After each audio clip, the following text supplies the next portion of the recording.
Shalom, shalom. Bien-aimés dans le Seigneur, je vous salue au nom puissant de Jésus-Christ.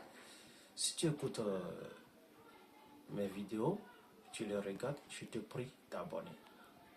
Il faut vraiment s'abonner à mes vidéos pour que chaque fois, je trouve la force de partager beaucoup de connaissances avec vous. Soyez bénis au nom de Jésus.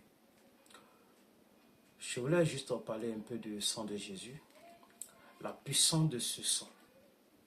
Parce que sans le sang de Jésus, les trois grandes puissances qui font partie de l'ennemi de l'humanité tout entière ne peuvent pas être liées. C'est pourquoi le sang de Jésus est très important dans nos saluts. C'est-à-dire, si le sang de Jésus n'est pas coulé, notre salut ne sera pas parfait. C'est pourquoi Dieu, qui a tout prévu dans le jardin d'Éden, quand Adam et Ève sont tombés devant l'Éternel, avant que Dieu les sache du jardin, la Bible déclare que Dieu a immolé un agneau et Dieu les a fait porter la peau de cet agneau qui symbole déjà ce que Jésus allait faire pour nous les chrétiens, pour l'humanité tout entière. Ce qui veut dire tout simplement que quand le sang de Jésus va couler, nous, en tant que chrétiens aujourd'hui, nous allons nous retrouver dans la peau de Jésus. C'est ce que Dieu avait fait dans le jardin d'Éden. C'est pourquoi Dieu a immolé un agneau. Et cet agneau, c'est notre Seigneur Jésus-Christ. Donc le sang de Jésus doit couler. C'est pourquoi le Saint-Esprit est venu entrer dans le ventre de Marie pour avoir le corps et le sang. Sinon, Jésus n'est pas un être humain. Les enfants d'Israël, les Juifs l'attendaient. Mais ils ne l'attendaient pas de cette manière. Pour eux, c'est comme si il va venir de nulle part. Ou bien il va descendre du ciel. Et dit que je suis Jésus. Mais en réalité, ils n'attendaient pas que une simple femme comme Marie accouche un enfant. Et on va dire que c'est lui le sauveur. C'est là où ils se sont trompés. C'est pourquoi Jésus, quand il est venu, parce qu'il a besoin de ce sang.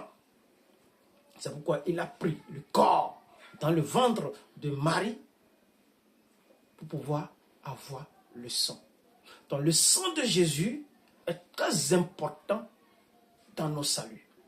Ce sang, c'est pas ce sang qu'il a pu détruire les trois ennemis de l'humanité tout entière, qui est le Satan, le péché et la loi.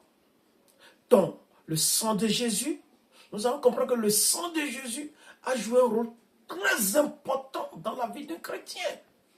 Sans le sang, nous ne serons pas justifiés. Donc, c'est le sang de Jésus qui nous a justifiés. C'est pourquoi quand Dieu nous voit aujourd'hui, il ne voit plus nos péchés. Mais il voit Jésus-Christ qui est juste en nous. Ce n'est pas nous. C'est pourquoi vous allez voir que quand ils ont attrapé Jésus, ils l'ont conduit vers Barabbas. Ils l'ont conduit vers Pilate plutôt. Barabbas doit être crucifié le jour-là. Mais le peuple a réclamé que Barabbas soit libéré et que le juge soit cloué à la place de Barabbas. Donc ce Barabbas, c'est nous tous. C'est vous et moi. C'est vous et moi. Le criminel, c'est toi et moi. C'est nous qui devons aller à la croix. Mais en réalité, il a pris notre place. Il est parti à la croix. Mais Jésus n'est pas parti à la croix tout simplement. Avant qu'il aille à la croix, il a déjà arrêté les brigands qui nous condamnaient, qui est Satan, qui est le péché et qui est la loi, il les a déjà arrêtés, il les a déjà condamnés dans son corps et il les a conduits à la croix. Et par son sang, il les a liés complètement à la croix. Le Satan n'a plus de puissance. Le péché n'a plus de puissance. La loi n'a plus de puissance. C'est pourquoi il est écrit que tous ceux qui sont sous la loi sont des malédictions. C'est la malédiction qui suit tous ceux qui sont sous la loi. Parce que la loi était avant Jésus-Christ. Si la loi est parfaite pour nous conduire à Dieu, pourquoi Jésus allait venir encore sur la terre? Quel sacrifice Jésus allait venir faire encore? Donc la loi n'a plus de puissance. La loi n'a pas de capacité pour nous libérer de nos péchés. Non. C'est pourquoi si tu lis 1 Corinthiens 15, verset 57, tu vas comprendre que l'un donne la force à l'autre. Et il dit, oh mort, où est ta puissance?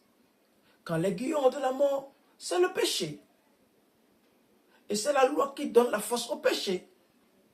Donc, le sang de Jésus n'est pas n'importe quel sang.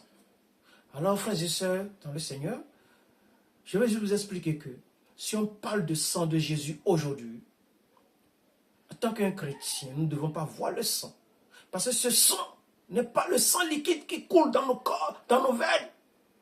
Moi, je dis le sang de Jésus, c'est une vie. Le sang de Jésus, c'est une vie. Le sang de Jésus, c'est une puissance. Le sang de Jésus, c'est l'esprit. Et si quelqu'un appelle ce sang, c'est l'esprit qui répond. L'esprit de Dieu répond. L'esprit de Jésus répond. Si quelqu'un appelle le sang de Jésus, à l'intérieur de lui-même, il ne faut pas qu'il voit le sang rouge que nous voyons, qui coule, le liquide qui coule. Non, s'il appelle le sang de Jésus, sur n'importe quelle situation, il faut qu'il voie l'esprit de Jésus. Il faut qu'il voie la puissance dans le sang. Il faut qu'il voie que ce sang est une vie. C'est une vie qui répond. C'est une vie qui parle. Il réagit. Il parle, il répond, il agit.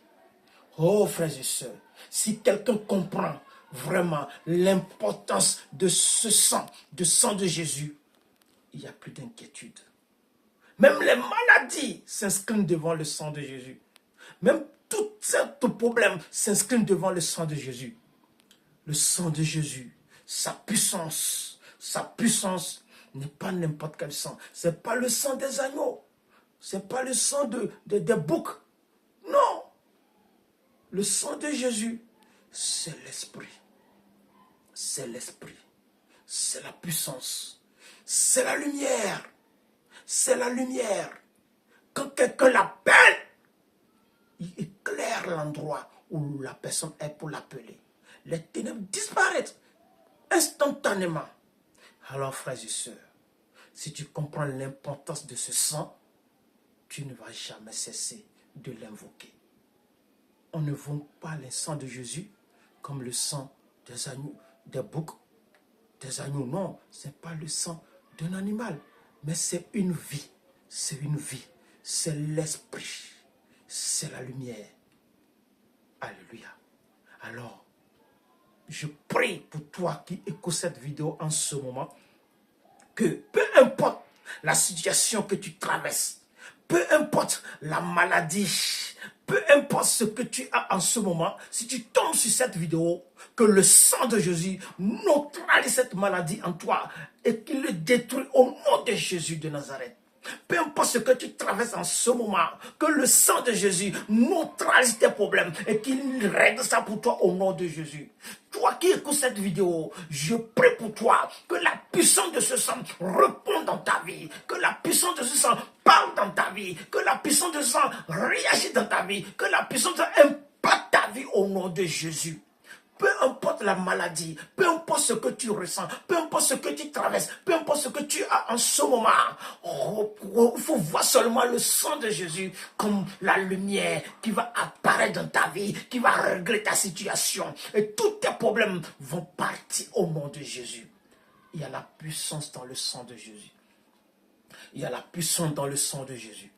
Il y a la puissance dans le sang de Jésus. Et que le sang de Jésus réponde en ta faveur. Toi, chrétien, que le sang de Jésus réponde à ta faveur. Au nom puissant de Jésus de Nazareth. Frères et sœurs dans le Seigneur, soyez bénis. Soyez bénis. Ciao.